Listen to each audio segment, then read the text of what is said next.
Go move. Sit down. Go move. Go move. Federal right. Federal right. Federal right.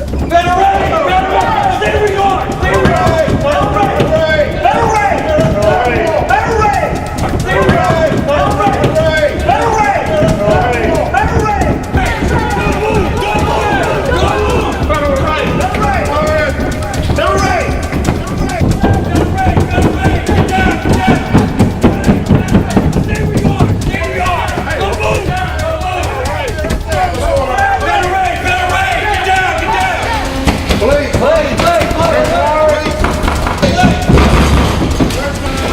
Get off the phone. Put your hands there. Show me your hands.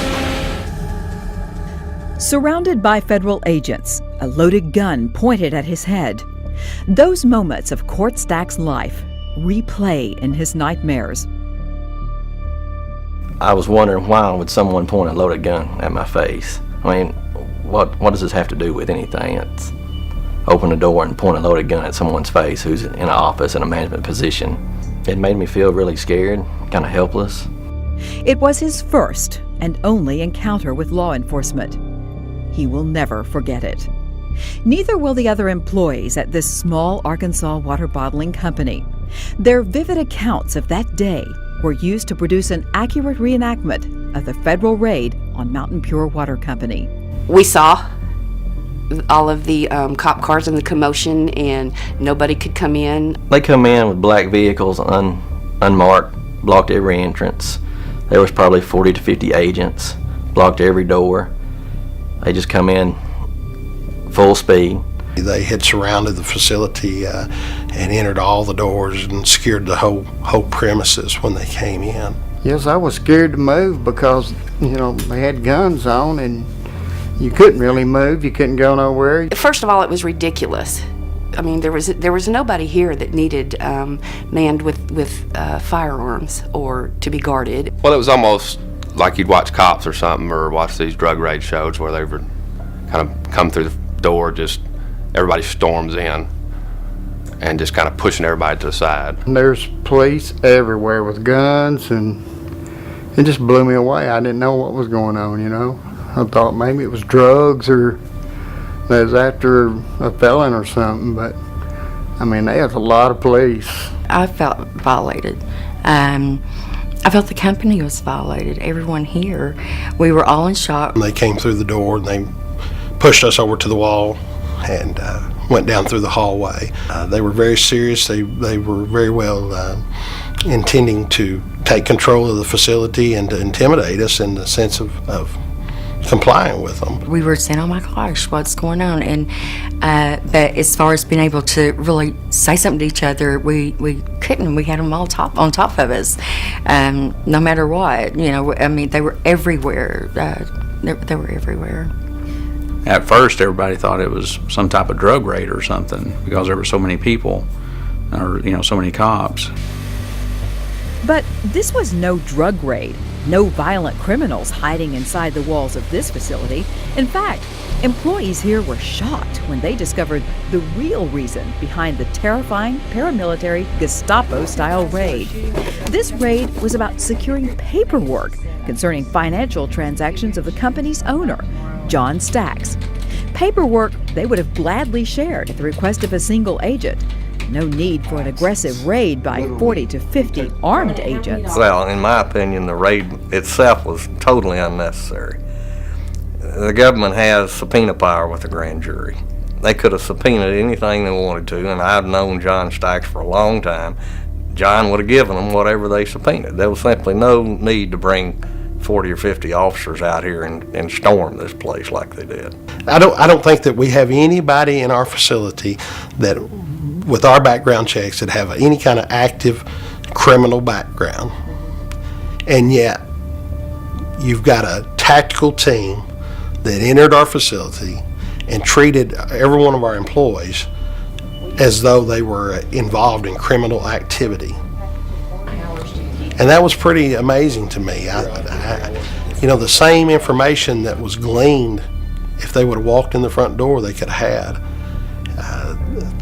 No reason to think that there would have been any issues or any opposition to that, and surely not from our employees working on the floor.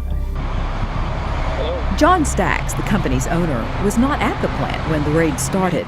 He and his other son, Ryan, an attorney, were shocked to discover upon arrival that Stacks could not even enter his own facility, nor provide his employees with a company attorney. He says one agent even threatened to arrest him for obstruction of justice. They told us to sit down. They told us to shut up. They told us that they would deal with us in their own time, and told us again we needed to leave or they would arrest us for obstruction of justice. And I told them this was my place of business. I was the owner, and I thought I had a right to know what was going on. My father had asked to go in, and they said no, he could not. And I'd asked to go in, they said no. And I said, well, as an attorney and representing Mountain Pure, I would like to be present in what searches or things you're conducting. And they said no. And we found out they were conducting interviews, and I said, well, I'd like to sit in on those. We were also told no. And what I'm going to say is a direct quote.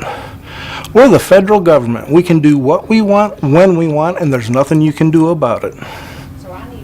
I was blessed to have a father that fought against Nazis in World War II. It's my generation's turn to fight. The problem is, it's on this country we gotta fight. I'm not a militant. They've thrown the Constitution away. We did not have lawyers. I requested that a lawyer be brought, the corporate attorney be contacted. That was thrown out the window. My wife saw this on TV. I could tell by my ringtone she was calling. I could hear my phone ring. I'm not allowed to answer it. Am I arrested? Am I detained? No one would tell us anything. Don't worry about it. Just sit down. They threw our liberties out the window. They treated us like third-class citizens. If people are not outraged, they need to be. This used to be America. Now it's not. The language they used, the profanity they used over and over again, and screaming and hollering at me, calling me and referring to me as Old Man Stacks. And then one of the law officers there kept telling me, well, why don't you just touch me, Old Man Stacks? I'll show you what a federal officer can do to you. And did everything he could to provoke me, and literally hovering over me and literally spitting in my face as he was hollering and screaming at me. I remember thinking, to me, it was almost like something you would see in a fictional movie. I couldn't believe what was occurring. It's to an extent I felt like I was in a third world country, the way they were treating us. Meanwhile, inside the building, agents shut down plant operations. The assembly line came to a screeching halt. All employees were herded to one room, their cell phones confiscated, as well as pocket knives or other items that could be perceived as weapons. They disconnected all the phones, they disconnected the internet, and we was just left waiting. It was embarrassing to see them just bust the door with no one knowing what was going on. And then they act like the employees were just a bunch of drug dealers. Again, I would have never fathomed that something to this extent could take place, in the United States. And it was one of the wildest things, the craziest things that I've ever been a part of. We were being treated similarly to what you would with some type of terrorist, essentially. They pretty much told us under these circumstances we really didn't have any rights at the time, and it was. I don't really know that I can put words to the feeling to what I was feeling other than just disbelief. What agents did next further compounded that disbelief. They seized computers, laptops, employees' personal items, flash drives, and financial records. 82 boxes of materials. There were two legal problems with the raid. First, I think the warrant for the raid was invalid. The Fourth Amendment requires that the items to be seized in a search be described with particularity in the warrant. This warrant, in describing the items to be seized, referenced the attachment. The attachment says that the officers can seize all evidence relevant to a violation of the statutes listed on the warrant. There were no statutes listed on the warrant. So they were either authorized to seize nothing or to seize anything they wanted to, and they seized anything they wanted to.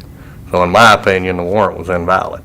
The other was officers are authorized by law to detain folks in the area to be searched long enough to assure the officer's safety.